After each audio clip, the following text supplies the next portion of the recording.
चलिए आज फिनेंस की दुनिया के दो बहुत जरूरी कॉन्सेप्ट्स को समझते हैं, साधारण ब्याज और चक्रवृद्धि ब्याज। देखिए ये सिर्फ किताबी बातें नहीं है, ये वो असली ताकतें हैं जो तय करती हैं कि किसी की मेहनत की कमाई कितनी तेजी से बढ़ेगी। अच्छा, इसे समझने के लिए एक कहानी का सहारा लेते हैं। मान लीजिए कि पैसों की एक बड़ी मजेदार रेस होने वाली है और इस रेस में दो धावक हैं, यानी दो इन्वेस्टमेंट्स जो एक ही स्टार्टिंग लाइन पर खड़े हैं। और मजे की बात यह है कि दोनों दिखने में बिल्कुल एक जैसे हैं।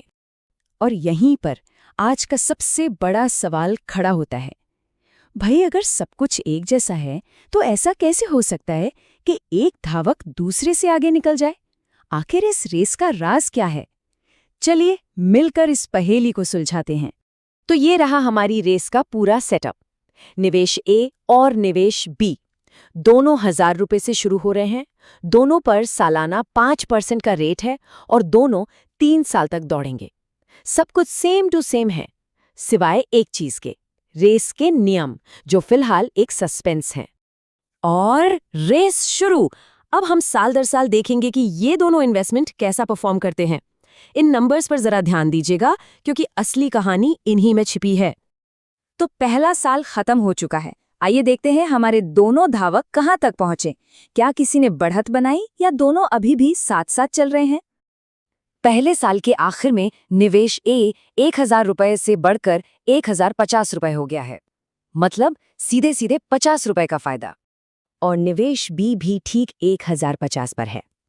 तो पहले साल के बाद तो मामला एकदम बराबरी का है। ऐसा लग रहा है कि दोनों में कोई फर्क नहीं है, या है?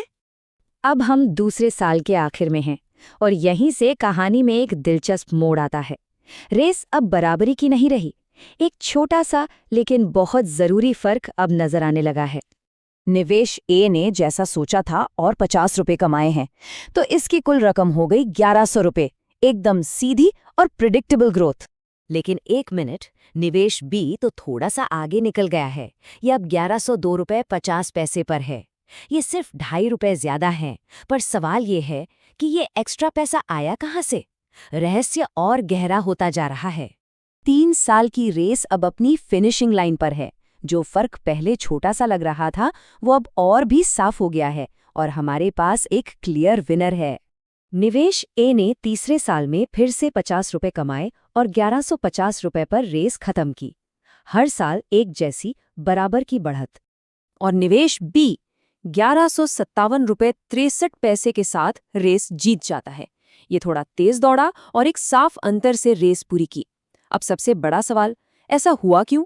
तो अब वक्त आ गया है निवेश बी के उस सीक्रेट हथियार का पर्दाफाश करने का। देखिए, ये कोई जादू नहीं था, ये तो बस मैथ्स था। सारा खेल उस नियम का था जिसके तहत ये दौड़ रहा था। विजेता का राज इस एक दमदार आइडिया में छिपा है, ब्याज पर ब्याज कमाना। ये सिर्फ शुरुआती पैसे पर कमाई के बारे में नहीं है, बल्कि कमाए हुए ब्याज पर भी और ब्याज कमाने के बारे में है। तो चलिए अब रेस के उन दो अलग अलग नियमों को ठीक से समझते हैं जिनकी वजह से ये नतीजे आए। निवेश ए खेल रहा था साधारण ब्याज के नियमों से, जबकि निवेश बी खेल रहा था चक्रवृद्धि ब्याज के नियमों से। साधारण ब्याज, जैसा कि नाम से ही जाहिर है, बहुत सिंपल है। इसमें ब्याज की कैलकुलेशन हमेशा शुरुआती 1000 रुपए पर ही होती है। इसीलिए तो निवेश ए ने हर साल ठीक 50 रुपए कमाए।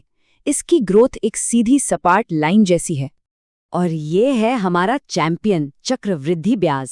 यहाँ खेल पूरी तरह से बदल जाता है। ब्याज की गिनती सिर्फ शुरुआती 1000 रुपए पर नहीं होती, बल्कि उस ब्याज पर भी होती है जो पहले से जमा हो चुका है। ये बिल्कुल उस स्नोबॉल की तरह है जो पहाड़ी से लुढ़कते हुए बड़ा और तेज होता जाता है। इस स्लाइड में देखिए दोनों की सीधी टक्कर। आप देख सकते हैं कि निवेश ए में हर साल एक फिक्स्ड अमाउंट 50 रुपए जुड़ता है, लेकिन निवेश बी पर नजर डालिए।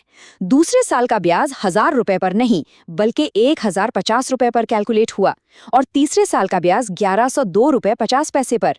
यही है ब्याज पर ब्याज का जादू। तो ये सारी बातें जानना जरूरी क्यों है?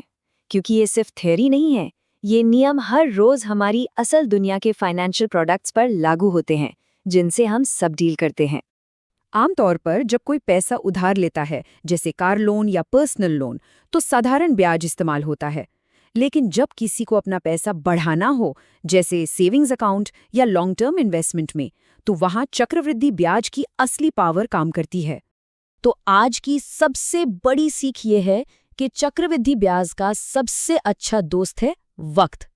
जितना ज्यादा समय पैसे को बढ़ने के लिए दिया जाता है, ये ब्याज पर ब्याज वाला असर उतना ही ज्यादा जबरदस्त होता जाता है। और ये हमें एक आखिरी सवाल पर लाकर छोड़ता है। ये जानने के बाद कि वक्त कितना पावरफुल है, ये सोचने वाली बात है कि किसी के अपने लॉन्ग टर्म फाइनेंशियल गोल्स क्या हैं और इस जानकारी का इस्तेमाल उन तक पहुंचने के लिए कैसे किया जा सकता है।